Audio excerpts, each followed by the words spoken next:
So if you live in a place like the United States, 90% of the time, if you have a child with diarrhea, it's almost always from a stomach bug.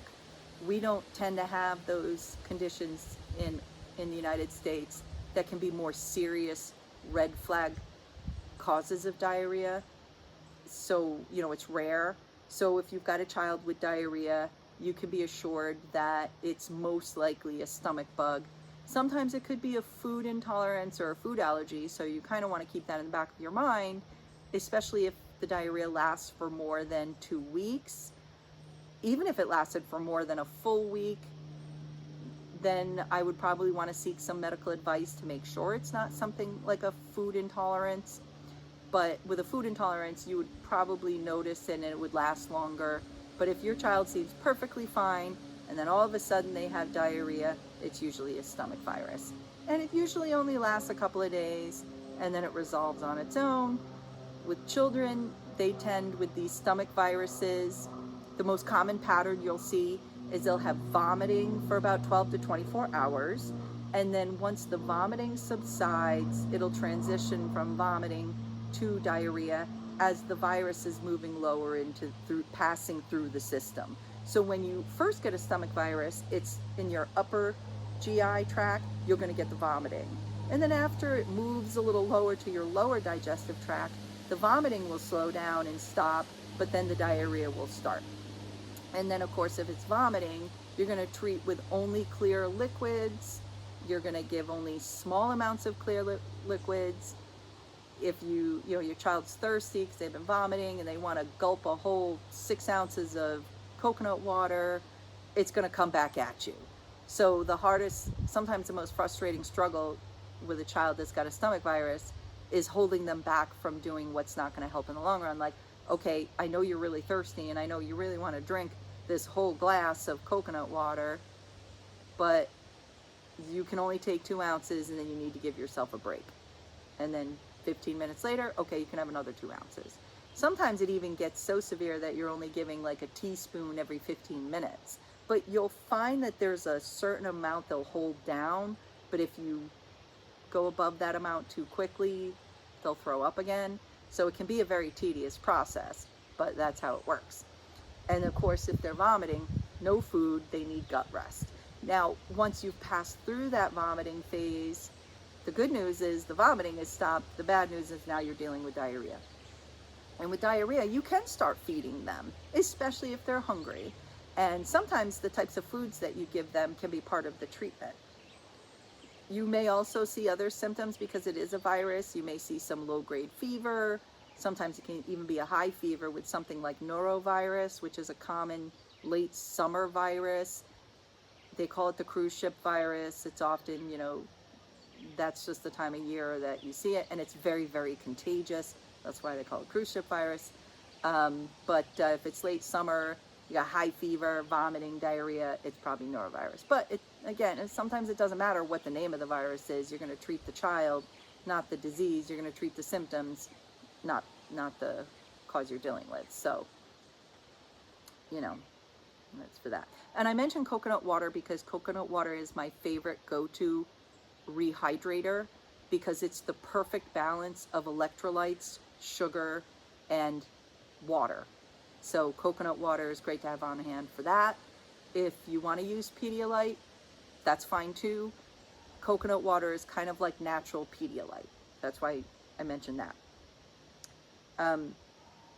Now with kids, I would often see a rebound when they had a stomach virus. And that's because children have a hard time with self-control. So if you have a stomach virus, you may be getting over it. You may be starting to feel a little bit better. The vomiting and diarrhea has subsided, but you still kind of take it easy for a couple of days. You're a little careful about what you choose to eat. As adults, at least we should have more self-control, and then we tend to get better. Children struggle with self-control, we know that. So when a child is finally feeling better, they want what they want, and that's what they want. And as a parent, you're just so happy to see them feeling better, and you're just so relieved that their appetite has returned. sometimes we can be a little too flexible with what we give them. Child's finally hungry, they want scrambled eggs, or they want chicken nuggets. And we're just so happy they're hungry again and that they're feeling better. We give it to them. And then the next day, the vomiting or the diarrhea that we thought was over comes back. So I do often see this rebound in symptoms.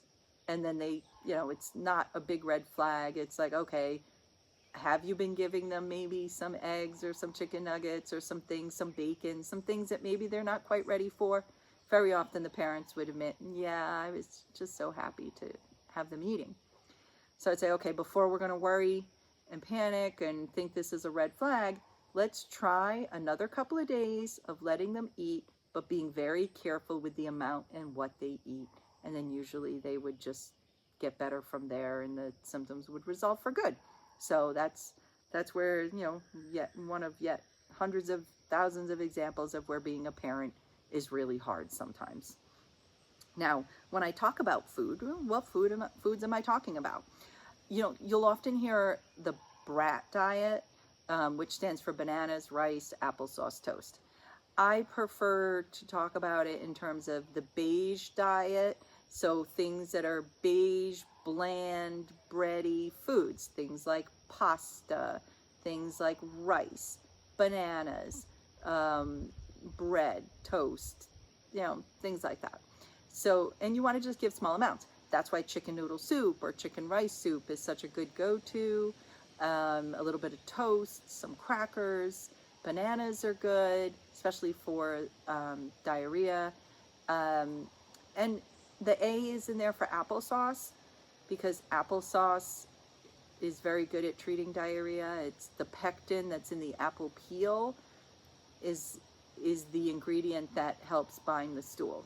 Now, that doesn't mean apple juice is okay. So there, you got to know the difference. Apple juice is one thing. Applesauce is another. Now, if you're dealing with, when you're in the vomiting phase, I kind of want to circle back a little bit because you're in this phase where you don't want to give them food. They're transitioning from vomiting to diarrhea, but it's early. There is a great remedy that I learned about. It's very common in like Mexican culture or South American cultures, and it's called rice water. And I first learned about when I was working in a clinic that was a large El Salvadorian population. And I was like, oh, tell me about this rice water remedy that all the moms and the grandmas and the aunties seem to know to use when your child first transitions to diarrhea. So they're having diarrhea, but you don't quite feel safe giving them solid food. You still want to keep them on kind of a clear liquid diet, but you want to give them something that's going to help the diarrhea. Because the problem with a clear liquid diet is it's good for the vomiting, but it's going to make the diarrhea worse. So if you're stuck in that position where they're still a little nauseous, but they're also having diarrhea, the rice water is a great remedy. And I used it myself for my own son during a bout of a stomach bug, and it really works. It works great. So what is rice water? Well, rice water is exactly what it sounds like. You cook some rice, and then you drain off the water, but instead of dumping the water down the sink, you use that water and you give it to your child. Because that water is still a clear liquid, but it's full of rice starch, and the rice starch is what helps relieve the diarrhea. So you make some rice, you drain out the rice, and you give them that rice water, and great, works great. Problem is sometimes it doesn't taste great. So what I would do is I would actually mix the rice water with coconut water half and half so that the child would drink it because they like the flavor of the coconut water a little bit better than the flavor of the plain rice water. And I would even throw in a packet of probiotics. So I kind of made my own rice water combo, and it would be half rice water, half coconut water, and one packet of probiotics. I'd put it in the sippy cup, shake it up, and that's what I'd give him to drink. And it works well. One time it worked a little too well, and he ended up constipated for a couple of days, but hey, you live and learn. But at least I can say it works. Now, you're thinking, well, how do I know when to start giving food? If the child's had no vomiting for 12 hours, you are definitely safe to start offering a little bit of food. maybe even if they've gone as long as 8 hours, but they're hungry. So you've got a child that's had no vomiting for 8 hours, even 6 hours, no vomiting for 6 hours, and they're hungry, you can start giving them a little food. If they've had no vomiting for 12 hours, I would recommend offering them some food. The hunger is a big part of the key. So if you've got a child that's had no vomiting for 8 hours, but they're not hungry yet, they're probably not ready yet, wait the full 12. So that's kind of a clue there. You don't want to force food on a child that doesn't want to eat. I can't even see how you could force food on a child that doesn't want to eat, because when a child doesn't want to eat, it's very hard to get food into them. And often it's not the right thing to do, because the fact that they don't want to eat is a way that you know they're not ready to. Children are actually better than adults when it comes to that. With adults, we sometimes eat because we think we should. We've kind of lost touch with what our body's trying to tell us. Children have not. Children are very good, especially toddlers. If they don't want to eat, they're not hungry. And when they're hungry, they'll eat. And I'll tell parents that all the time. But my child's been sick, they haven't eaten for a week.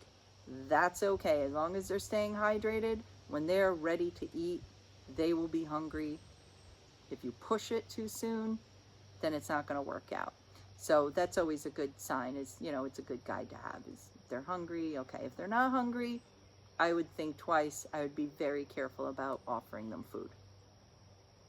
Of course, if the symptoms persist for more than 1 week, then you want to seek medical attention, get some guidance, because children are also very their electrolyte balance with their hydration balance is more fragile. So especially the smaller the child. So a 6-month-old is going to be at risk for dehydration and metabolic imbalances more quickly than a 6-year-old.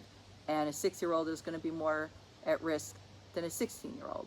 So the smaller and younger the child is, the more you have to be concerned about how quickly they can become dehydrated or have a metabolic imbalance. So you want to keep that in mind when you're trying to figure out, like, at what point should I get some medical advice here.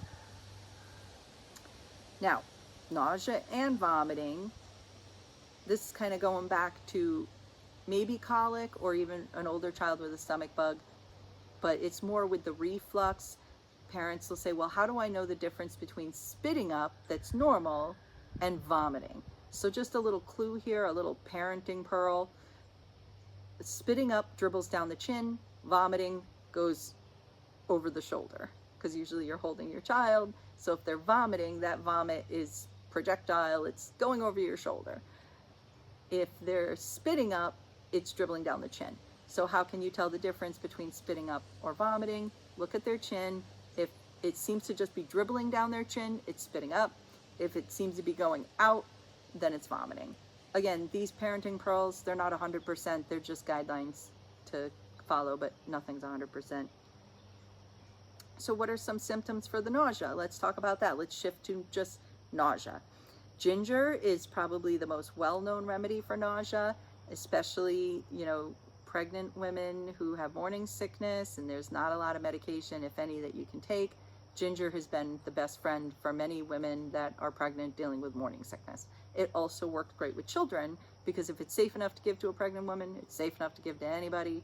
So if you've got a child that's dealing with nausea, the ginger is a really good remedy for that. And it reminds me of when I was a kid and I was sick, my mother would always give me ginger ale, because that's a great way to get ginger into a child. You can make your own ginger ale by making ginger syrup and mixing it with seltzer. So that way you're getting something that's maybe a little bit healthier, more natural, and more wholesome than just regular store-bought ginger ale. But the ginger syrup itself is also really good at helping with nausea. So if you have a child that maybe they get motion sickness, they get nausea from traveling, or they've got a stomach bug and they're still really nauseous, the ginger syrup can be a really good remedy for that. And you can make your own ginger syrup, or you can just buy ginger syrup at the store, but it's a really good way, because with the other alternative is they make a lot of ginger lozenges, and those are great. Like, I use those a lot when I was pregnant, but I'm not going to give a lozenge to my child because it's a choking hazard. So I found the ginger syrup to be really helpful for that. You can also use peppermint oil. Peppermint oil is really great at relieving nausea, but you're going to use it as an aromatherapy. So what that means is you're not going to give your child peppermint oil by mouth, obviously. That would be really bad. But you can put peppermint oil under their nose, and by smelling them or putting it on a cloth, however you get them to smell the peppermint oil, there's something about just the smell of peppermint oil that has really good anti-nausea effects. So it's good for that. Or you could make peppermint tea if you have some dried peppermint. Peppermint tea is really good for nausea. But the problem that you run into, which is why I like the aromatherapy component, is when you're really nauseous, sometimes even just trying to drink the remedy to help the nausea, but then you throw up the remedy. So you don't really want to drink anything when you're very nauseous. So the peppermint oil as an aromatherapy is helpful because you're not taking anything by mouth that's going to trigger you to throw up. You're just smelling it, and that's relieving the nausea. Some other tricks that I learned about is lemons. Apparently lemons have great anti-nausea effects. Lemon water is something I came across quite a bit, that just putting slices of lemon in a cup of hot water or cold water, whatever you feel like you prefer at that moment, can help relieve the nausea.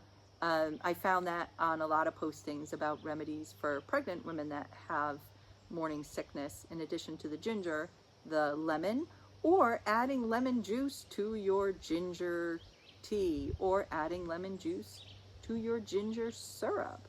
So there's a lot of ways to incorporate the lemon, but that's something new for me. I was not aware of that, so I've learned a lot during research for this video, and the new thing that I learned was about lemons. Now, just like with the baby, the trick is small sips. You don't want to drink too much too fast.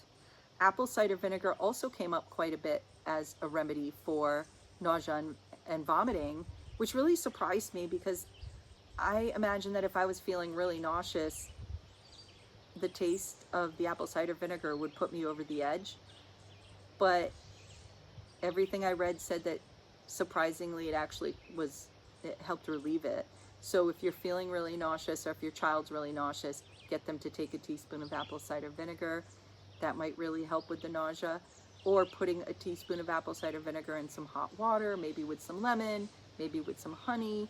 That might make it more palatable, and that might, can relieve the nausea and vomiting as well. Because the next thing I read about too was honey. And I have my good old Manuka honey here. The Manuka honey was recommended because Manuka honey also has a lot of antibacterial properties and antiviral properties. So if you've got a stomach virus in your system, the Manuka honey will help not just with the nausea, but maybe help relieve the virus. So the wheels started turning, and I started thinking, maybe if I made some kind of concoction that was hot water with some vinegar and some honey and some lemon, maybe make a hot cup of ginger tea and add some honey and lemon to that, and maybe a teaspoon apple cider vinegar. All of those things are great ingredients if you want to mix something up to help with nausea and vomiting. So, some red flags that we need to touch on. How do you know when you really should seek medical attention? I talked about some of those before. Another one is how often they're peeing. Because if a child, one of the earlier signs of dehydration is your child doesn't pee as often. So you want to make sure your child is, and of course we say, well, are we talking about a 6-month-old baby that pees 6 to 8 times a day? Or are we talking about a 6-year-old that maybe only pees 4 times a day? So what it comes back down to is knowing what's normal for them. So what I tell parents is if your child skips 2 times that they should have peed and didn't, then you really need to start looking at that. To give general guidelines, I would say, depending on the size and age of the child, about every 6 to 8 hours. So a little baby usually has a wet diaper about every 4 hours. So if they've gone 6 hours without peeing, they've skipped 2 wet diapers, that's a red flag. If an older child, they should be peeing about every 8 hours. And if they're going more than 8 hours without peeing, especially if you're getting to the 10-hour or the 12-hour mark without peeing, that's definitely a red flag to call for medical advice. So now parents will often say, well, they are peeing, but they're not peeing their normal amount. It's probably only about half the amount they usually pee, or a quarter of the amount. That's still okay. It bears very close watching, but they're still showing you that they're getting enough hydration, that their kidneys are spilling urine, which means they're getting enough fluid in their body that their kidneys have extra fluid that they need to get rid of. So even if it's not the normal amount, it's enough to at least know, okay, we're still watching this closely, but we're in the clear. Some of the really severe signs of dehydration: if your child is dry heaving, which means they're vomiting, but they're no longer getting anything up, then that's a big red flag. If they haven't peed for 8 to 12 hours, or they've missed 2 wet diapers, or they have dry mucous membranes. One of my favorite little tricks that I would use and that I would teach parents is, if you're concerned your child is dehydrated, you're going to take your finger and rub between the front of their lower gums and the inside of their lower lip. So you're going to kind of go like this. If it's wet and slick and slippery, then they're hydrated. If it's dry and sticky and tacky, like paint drying, that means they're starting to get really dry, and that's a red flag that you need to get some fluids in them. You need to up your rehydration efforts, or you need to seek medical attention. And the reason why I like that trick is because it's something you could do and get the information right away. Sometimes it's really hard to wait and say, okay, am I going to really wait another 3 or 4 hours to see if they pee when I'm worried that they're dehydrated right now? So I like that trick because it's something you can do as often as you need to. You kind of stick your finger in there inside their lower lip along the front of their gum line, and then if it's wet and slick and slippery, they're hydrated enough.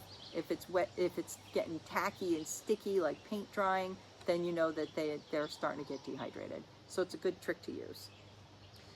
So I just want to touch on one more thing with older kids. There's something called recurrent abdominal pain, or RAP.